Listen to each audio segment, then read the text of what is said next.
7h19, voltamos com Folha no Ar, primeira edição. Nosso convidado de hoje, um histórico cultural imenso aqui na cidade, não só na cidade, né? Que cultura é uma coisa que não tem fronteira, né? Nem municipal, nem estadual, nem no país. Mas eu conheci você dirigindo o SESI, né? Ali toda a parte cultural e um trabalho brilhante. Parabéns. Atrasado, mas você já sabe dessa admiração. E a Luísa Abreu Barbosa, passo a bola para você e você começa o papo com o nosso querido Fernando Rossi. Rossi, enfim, né? Tinha marcado uma vez para vir aqui, você não pôde. Isso. Estava complicada a agenda, mas finalmente um grande prazer estar aqui conversando. Bom dia a todos, ouvintes. Né, e falando, né, de um assunto que sempre permeou a minha vida toda, o teatro, a cultura, a bandeira da cultura, e é um grande prazer. Então, a gente tem perguntas, porque tem eu estava falando aqui, um grupo de WhatsApp que eu criei, embora, como fiz questão de ser democrático, colocar gente de esquerda, gente de direita, tá umas polêmicas aí, Manuela Cordeiro, antropóloga, campista, já há alguns anos, professora da Universidade Federal de Roraima, UFRR. Esteve aqui ontem, né? Esteve aqui ontem e deu uma entrevista e falou que ela classificou como esquizofrenia social no debate político, né? Em que eu concordo em parte com ela, que é questão de opinião, cada um tem a sua, e eu respeito todas, desde que verbalizadas num tom respeitoso, né? Desde que se deem um respeito, eu respeito. Mas essa coisa de você argumentar banana e o cara falar lâmpada e ficar nisso, né? Você tem que convencer a pessoa que aquilo ali é uma parede branca, aquilo ali não é um banco preto. E aí fica complicado. Você não, se você questiona se a Terra é plana ou não, tudo mais é possível, né? Então você perde o consenso comum. E realmente o bolsonarismo olavista, ele traz esse tipo de contestação e aí às vezes as coisas se tornam complicadas. Como também há, por parte do lulopetismo, e houve no tempo do negacionismo dos fatos, né? Mas, enfim, apesar disso, e algumas coisas no grupo que eu vou rever, também não dá para você... O grupo é feito para você gerar pauta para os programas, para o blog. Não dá também para manter no grupo. Pensei muito nisso de ontem para hoje, depois de uma noite de sono, estava trabalhando desde 7 horas da manhã de ontem. Isso já era umas 11 horas da noite e tinha que acordar cedo para fazer o programa com você. Que é só manter no grupo quem contribua com pauta. Sim, eu acho que foi o objetivo, que foi bem bacana, né? Para enriquecer mesmo, com o objetivo mesmo de enriquecimento das discussões, das posições, né? Mas não necessariamente atacar a opinião do outro. É importante o respeito. Sobretudo quando você não dá contribuição de pauta nenhuma, Sim. né? E só usa para ataque ideológico. Fica vazio. Mas ainda assim, o grupo deu muitas pautas para você hoje. Você é uma figura bem inquista, muito conhecida. E eu vou começar aqui. Bacana, vamos lá. O que eu puder, né, se puder responder da melhor forma, pelo menos na minha visão e o que eu vejo, e da minha vivência também. Vamos lá. Vamos lá. A primeira pessoa que participou foi a professora da UENF, Luciane Silva, que também milita na área de cultura, né? Vou ler para você, ok? Ok. Claro, além de ser fã do Fernando, ele deve estar perplexo com os ataques à cultura, particularmente a Ancine. Mas também todo o desprezo endereçado ao teatro e outras artes. O termo é obscurantismo. E acho que Fernando é muito sensível ao momento atual. Ou seja, como ele vê os processos vividos no último ano na parte da cultura a nível federal. E, se puder, as possibilidades de descentralização do teatro em Campos. Luciano, um prazer, que bom. A gente está vivendo um momento muito complexo, né? Os ataques à cultura são evidentes, você vê diversos espetáculos sendo censurados, espetáculos, exposições, uma série de música, né, que em alguns meios, inclusive teve uma música do Arnaldo Antunes também que não pôde passar num determinado canal. Então a gente vê, de uma certa forma, um momento muito difícil, revanchista até, a gente sente isso aí, e isso já era previsto, né? A classe artística já esperava que isso pudesse vir a acontecer. E a gente vai viver, então, esse momento que eu considero um momento de trevas, para que se surja uma luz, né? É difícil, e a posição do artista como um todo é de resistência mesmo, né? Diante das situações, dos ataques e da falta de discernimento da importância da cultura, que um país é importante esse olhar para o mundo quando a cultura é respeitada, quando a cultura é vista de uma forma decente, coerente e tudo mais. E agora, com relação à descentralização, que você coloca... Não, o Luciano coloca. A Luciane coloca a questão da descentralização do teatro. A gente está vivendo realmente um momento muito difícil, né? Tanto economicamente, está sendo prioridade outras coisas, mas de uma certa forma o ideal, né, que se tivesse um teatro em cada bairro, né, sabe, descentralizasse. Mas infelizmente ainda, no caso em Campos, a gente tem duas casas de espetáculo, que é o Teatro Municipal Trianon e o nosso histórico Teatro de Bolso, que no próximo ano completa 52 anos.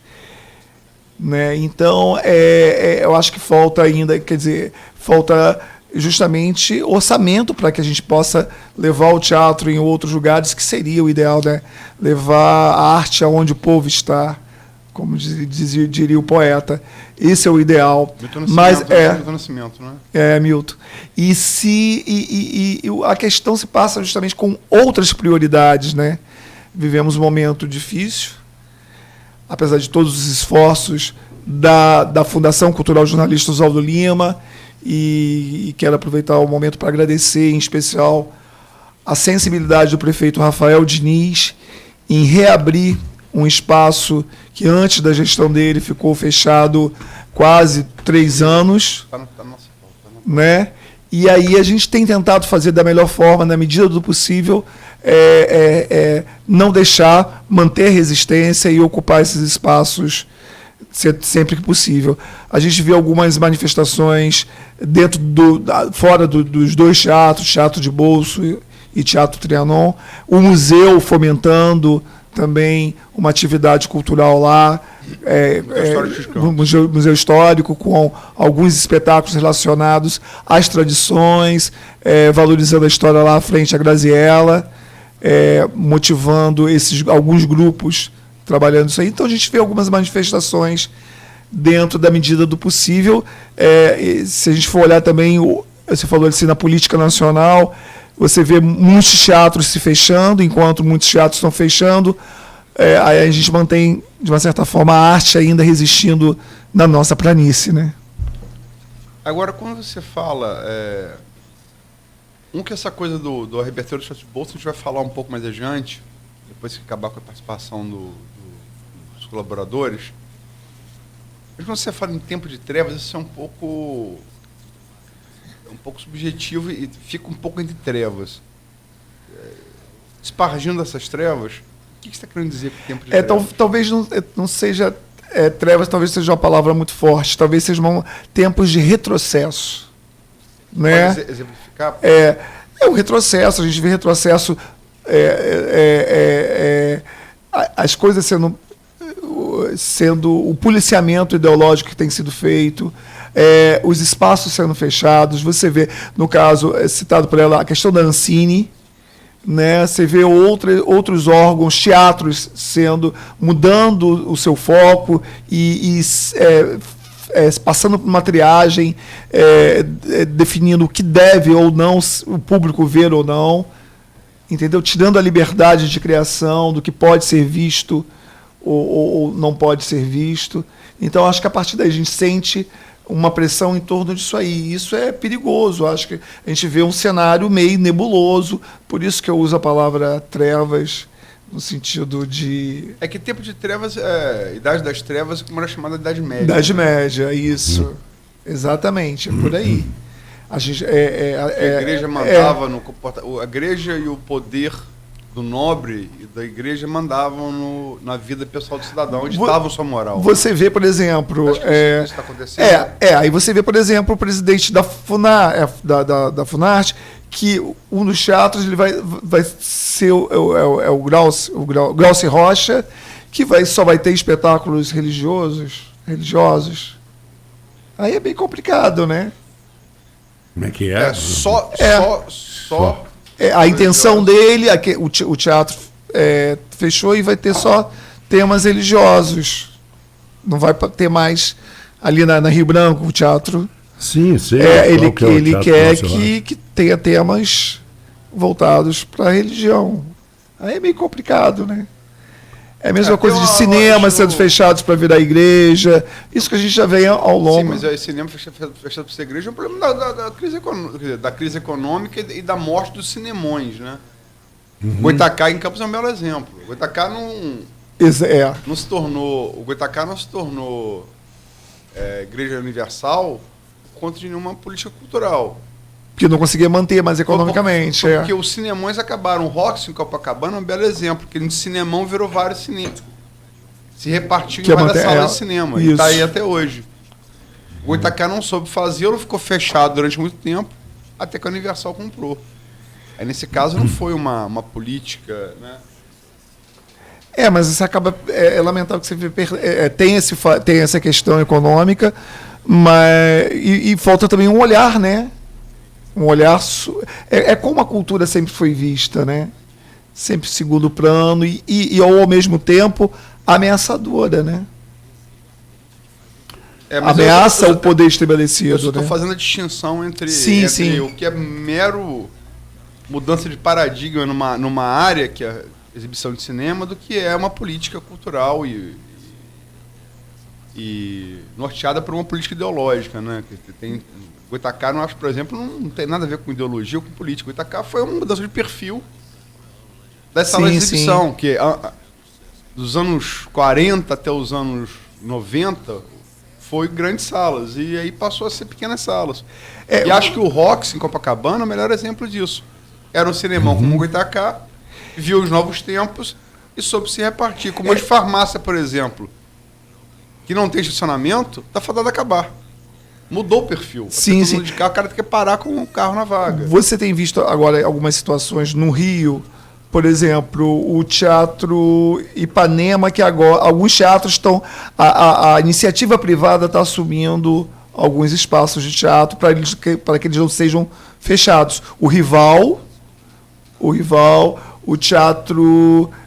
não é o Teatro Ipanema, o Teatro... que agora tem as salas Marília Pêra...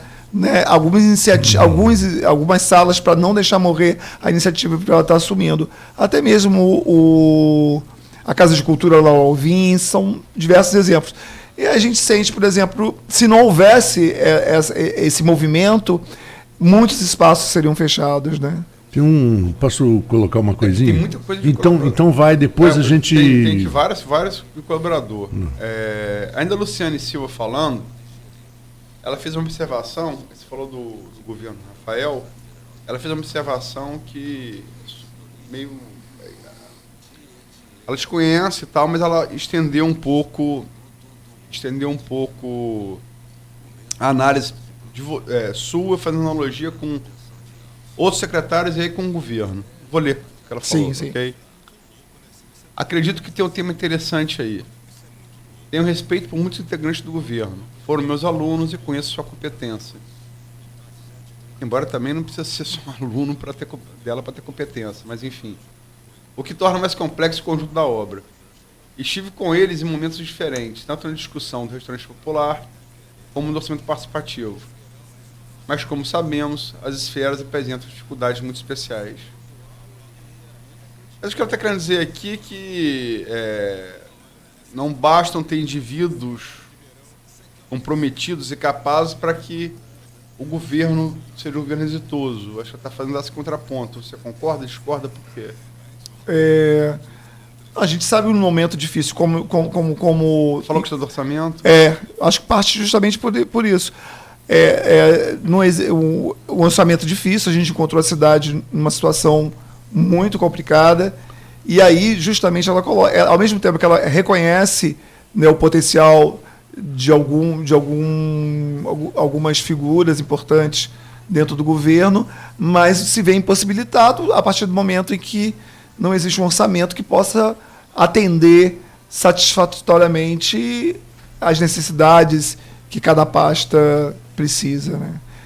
Vamos lá, Robson Lessa, que é publicitário. Gostaria que ele falasse sobre o consumo de cultura pelos campistas e se a cultura funciona bem como negócio na região e também como ele entende a economia criativa. Com certeza. Essa falta de olhar sobre a cultura que faz com que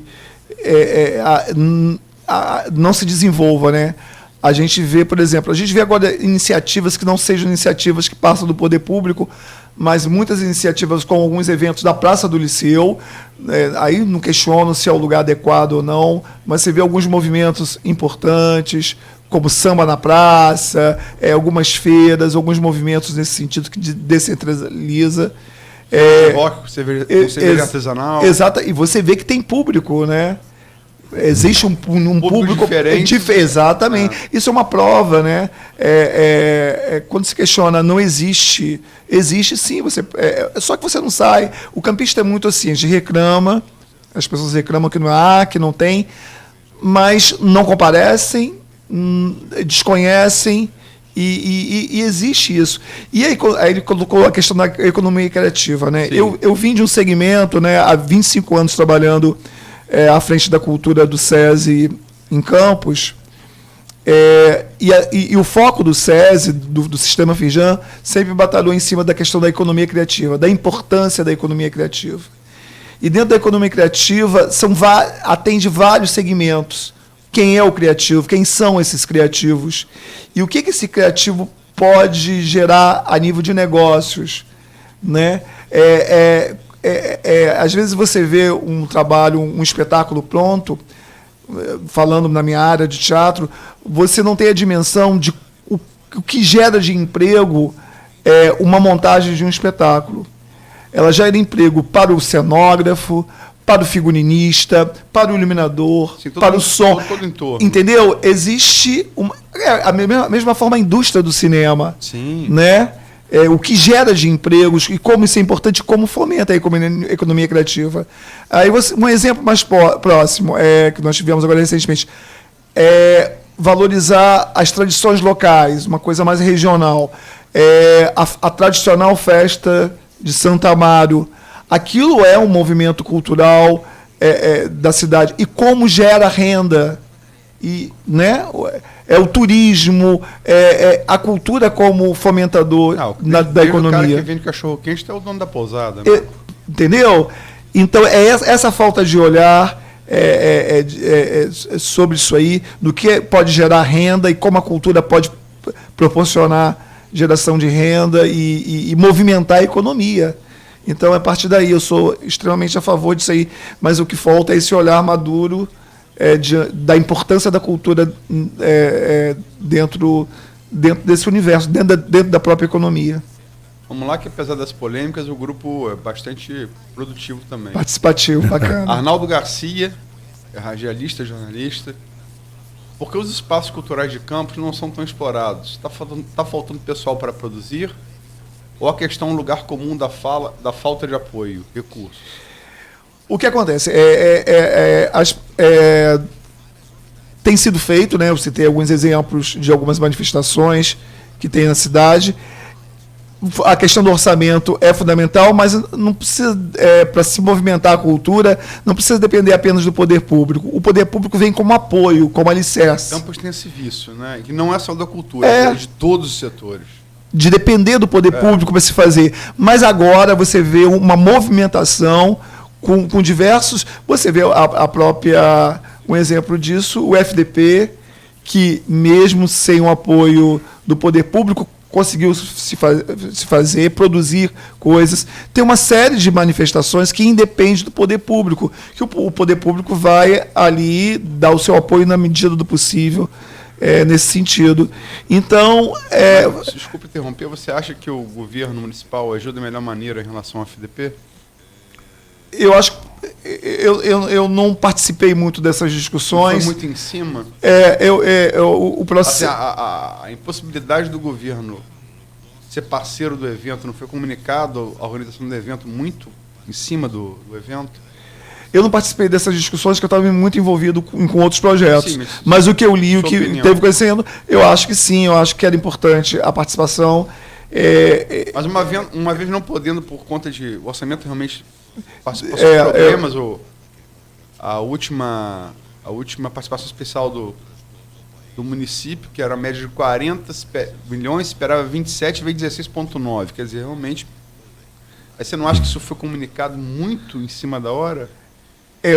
Eu acredito que sim, que foi lamentável no termos da participação, né?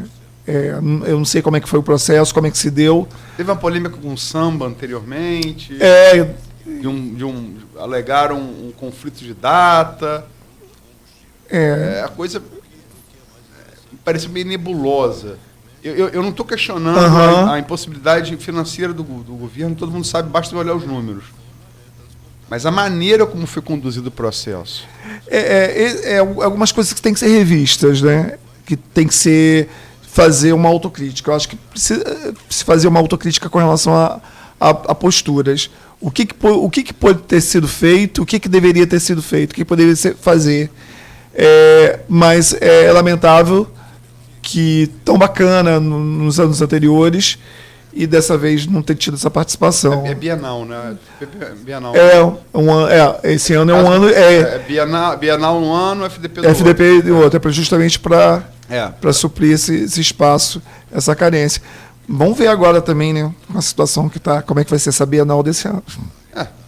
Para provar o orçamento foi... mas tá bom, descobri que Rio das Ostras está pior que a gente, ainda não tem orçamento.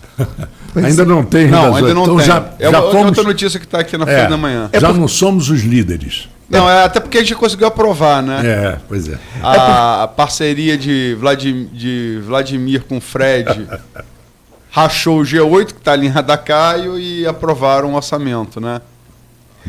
Mas Rio das Ostras está pior que a gente, ainda não tem orçamento. Ainda bem que conseguiu. E qual é a coincidência entre Rio das Ostras e Campos? É óbvio, são municípios petrorrentistas. Sim. São Fidélis não tem esse problema. Cambuci não tem esse problema. É só um município petrorrentista. Coincidência, né? Como diria Nietzsche, coincidência não há, né? Não existe. Mas vamos lá. Não, mas... Tem mais pergunta aqui. Não, vamos lá. Não, a questão do FDP é ruim, é péssimo. Isso deveria ter ser revisto. Foi, realmente, você falou muito em cima, foi anunciado muito em cima, o que também me surpreendeu. Mas tem que se repensar nisso aí, né? As pessoas merecem um respeito. Todo artista, eu enquanto artista, acho que todos nós merecemos respeito e que isso não aconteça, né? Para repensar nisso aí. Flávia Pizelli, jornalista. Provavelmente ele, Fernando, vai falar de Capitu, Macabeia e outra peça que esqueci, ela está se referindo a Diadorim. Capitu, são textos da professora Red Sendra, baseado em clássicos da literatura brasileira. Capitu, a personagem feminina principal de Dom Casmurro, de Machado de Assis. Macabeia, A Hora da Estrela, de Clarice Lispector. E Diadorim, a personagem feminina andrógena, né? Do Grande Sertão Veredas, que é uma obra, eu acho, fundamental, onde Guimarães Rosa reinventa o léxico da língua portuguesa, mais ou menos como o Jimmy Joyce fez no inglês. Mas vamos lá, a pergunta dela aqui. Gostaria que ele falasse da experiência de trabalhar com estes textos que foram escritos por Dona Arlete Sandro, inspirado em obras clássicas. Que ele contasse como foi e está sendo a experiência de tornar popular obras que muita gente nem sabe mais que existe, e de conviver com mulheres tão diversas como a autora e as atrizes.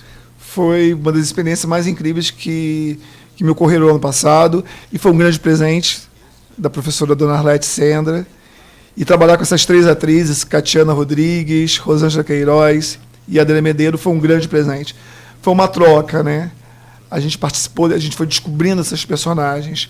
Porque o que Dona Arlete fez nessa trilogia foi incrível. Ela deu voz e vez a essas personagens icônicas da literatura brasileira. E foi um processo incrível de crescimento. Tanto é que eu abri mão de todos os outros projetos para me dedicar. Na realidade, eu montei 3 espetáculos, né? Coisa eu acho que nunca foi feita antes.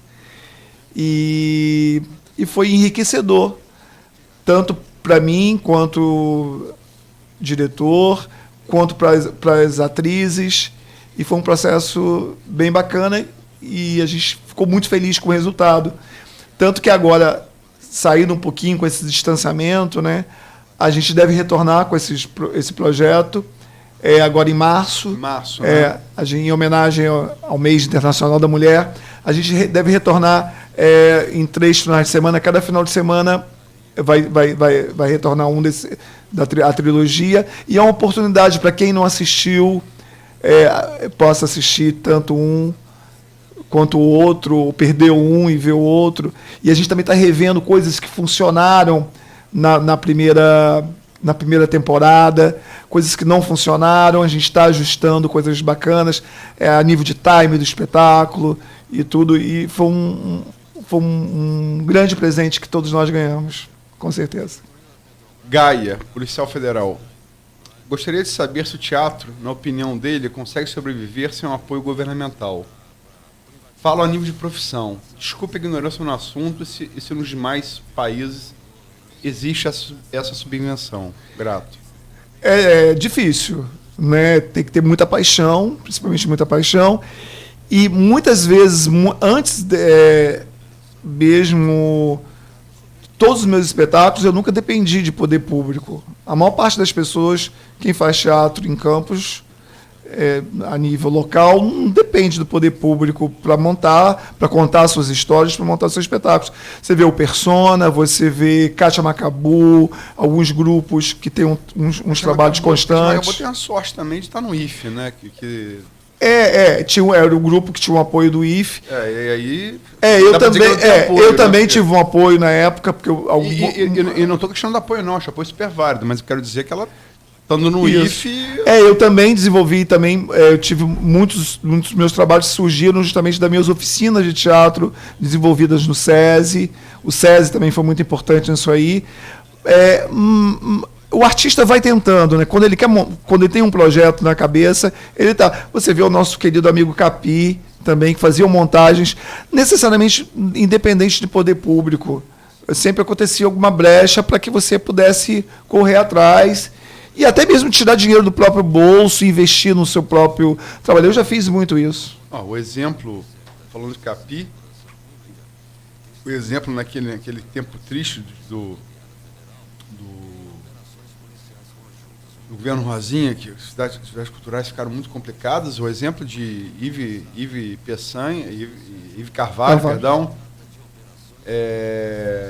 no meu querido diário, aquela montagem de texto do Adriano, dirigido pelo Capi, quer dizer, pagou do bolso dele. Exato, a gente faz. E foi um grande sucesso. E eu fiz isso. E a gente fez muitas montagens no sistema de cooperativa. Né? Eu sempre trabalhei com um grupo. A gente pensa numa ideia, a gente quer contar essa história, então cada um faz um trabalho, coopera e acaba produzindo trabalhos bacanas.